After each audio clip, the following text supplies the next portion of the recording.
A very good evening to you. My name is Abdulrazak Ali. We have a lot lined up for you, but first let's have a look at some of our top stories. Puntland state leader meets British envoy to Somalia.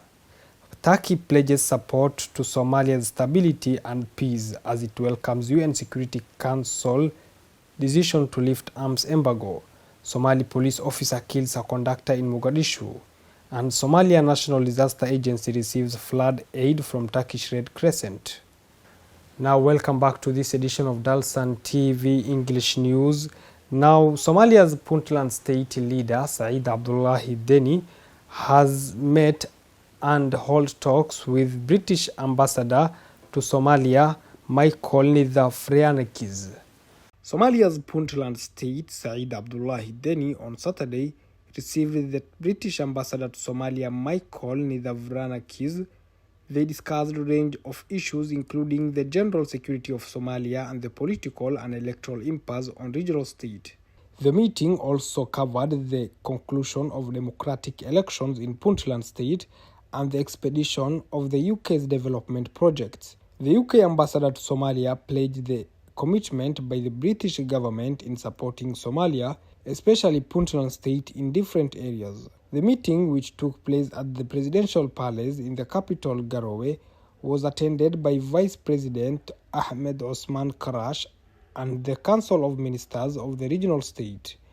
The visit by the ambassador, Nidavrianakis, comes amid bickering electoral stalemate between the regional government and the opposition candidates over the model of the elections to hold in the upcoming elections in January next year, when the term of the incumbent state leader, Said Abdullahi Deni, is expected to lapse.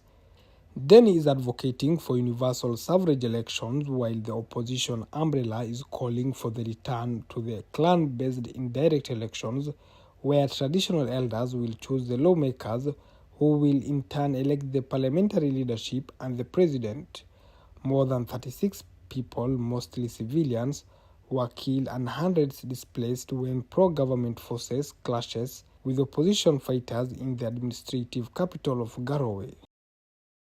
The Turkish government has welcomed the resolution by the United Nations Security Council to lift an arms embargo imposed on Somalia. The government of Turkey has on Saturday welcomed the resolution by the UN Security Council to lift an arms embargo imposed on Somalia. Turkey, in a statement, exuded hopes that the historic decision will bring a new era which will establish peace and stability in the Horn of Africa nation. Ankara added that it will continue to bolster its relations and continue to stand with the people of Somalia. The statement by the friendly nation of Turkey comes 24 hours after the UN Security Council endorsed a resolution to lift a decades-long arms sanction imposed on Somalia. The UN Security Council, however, placed arms embargo on Al-Shabaab militant group that has been trying to destabilize the internationally backed federal government of Somalia. Turkey supports Somalia in different facets, including state building, institutional reforms, military training, and humanitarian aid for the Somali people affected by various natural calamities. Now, in a shocking story, Somali government soldier has on Saturday killed a conductor in the capital city of Mogadishu. Somali government soldier has on Saturday shot and killed a conductor in the capital, Mogadishu. The deceased, who was identified as Abdi Mohammed, was shot at a point blank by the Somali police officer who demanded a $1 bribe from him. The soldier fired According to eyewitnesses, the soldier fired indiscriminately at the victim after they engaged in altercation over the kickback.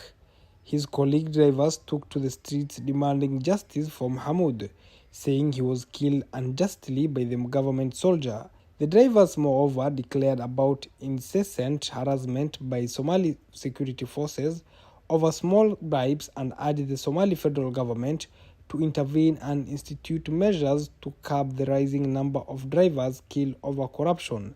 The assailant escaped from the scene of crime immediately after committing the killing. Somali police have launched a manhunt for the officer in a bid to bring him to book. This is not the first time a government soldier entrusted with the responsibility to protect and serve the members of the public is turning the gun on innocent civilians. Somali government soldiers are often accused of being trigger-happy and kill innocent civilians, living in a city reeling from decades of civil war and turmoil. Now elsewhere, the Deputy Commissioner of the Somali Disaster Management Agency, SODMA, Dr. Ahmed Abdi, has on Saturday received a shipment of aid from the Turkish Red Crescent in the capital city of Mogadishu.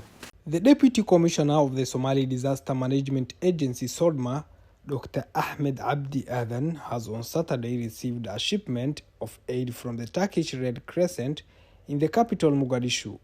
The shipment is meant to bolster the ongoing efforts to help the families affected by the current flood situation and riverine overflow. Speaking at the ceremony, the Deputy Commissioner pledged to disburse the relief aid to the Somali people ravaged by the flash floods. He expressed gratitude to the Turkish Red Crescent for the donation and the timely support they always render to the Somali people during difficult moments. The Turkish Red Crescent officials underscored their unwavering commitment to continue supporting Somalia as the country grapples with the flash floods. The donation by the Turkish Red Crescent comprises of 2,000 food packages basic to the needs of the vulnerable people severely impacted by the El Nino-induced floods. President Hassan Sheikh Mohamud, in a televised speech on Wednesday, announced that the death toll resulting from the floods has risen to 101, with over 1 million affected and 2 million displaced. President Mohamud declared that Somalia is experiencing a humanitarian crisis and called on the international donor community and humanitarian organizations to step in and help the Horn of Africa nation to cope with the unprecedented catastrophe. Now that's all we have prepared for you. My name is Abdulrazak Ali. We wish you a lovely evening.